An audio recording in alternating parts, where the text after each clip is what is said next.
We're standing on a wooden walkway suspended over water, which is actually fairly deep.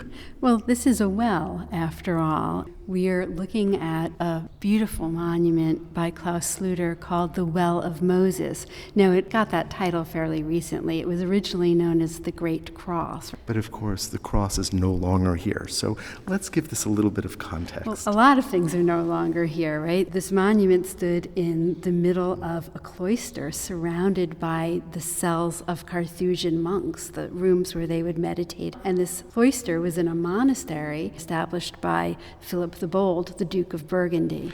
So we're talking about the late 14th century. We're in Burgundy, in Dijon, or rather I should say, just outside of the old walls of the city.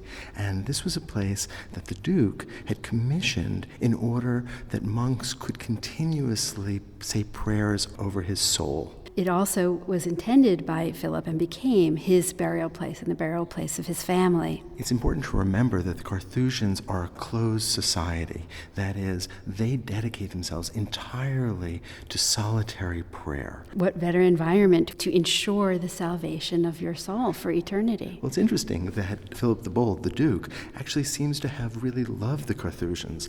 In fact, he specified that he would be buried in a Carthusian robe, and of course he wanted to be buried here. So we're looking at a very well-funded monastery. The most brilliant artists of Europe are working here, including Claus Sluter, and we're looking up at a hexagonal structure. On each side is a prophet standing in front of a niche. But interestingly and importantly, this is breaking with the medieval tradition of having those figures completely embedded within the architecture. Each figure of the prophet is separated by a lovely column with a capital, and standing on those capitals are angels in positions of grieving and prayer with their wings outstretched. And above them we see a base, and on that base would have stood a very tall and narrow cross with Christ on it, and at the base of that cross, the single kneeling figure of Mary Magdalene. All of this was painted. We can see blue, there would have been gold and green, so it really would have come alive, and the monks would have been inspired in their prayer when they looked at this monument. Sluter is able to give a kind of individual life to each figure. The drapery really does give a sense of the movement of the body within it. Maybe not so much the structures of the body, but at least its engagement with the space around it. And look up at the figure of King David. First of all, a figure that would have been very important to the Duke of Burgundy, David himself a king. But he's so specific, so individualized. There's a depth and sense of wisdom in his personality.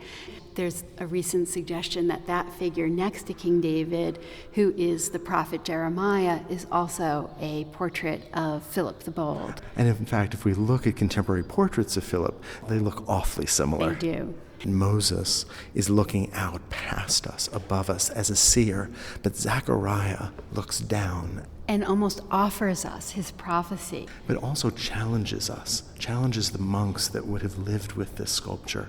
Do you see as I see? Do you understand the importance of the tragedy, of the spiritual miracle that transpires above? We have these angels all in different positions, some with their arms folded on their chests, some with their arms raised, some clutching their drapery or touching their face.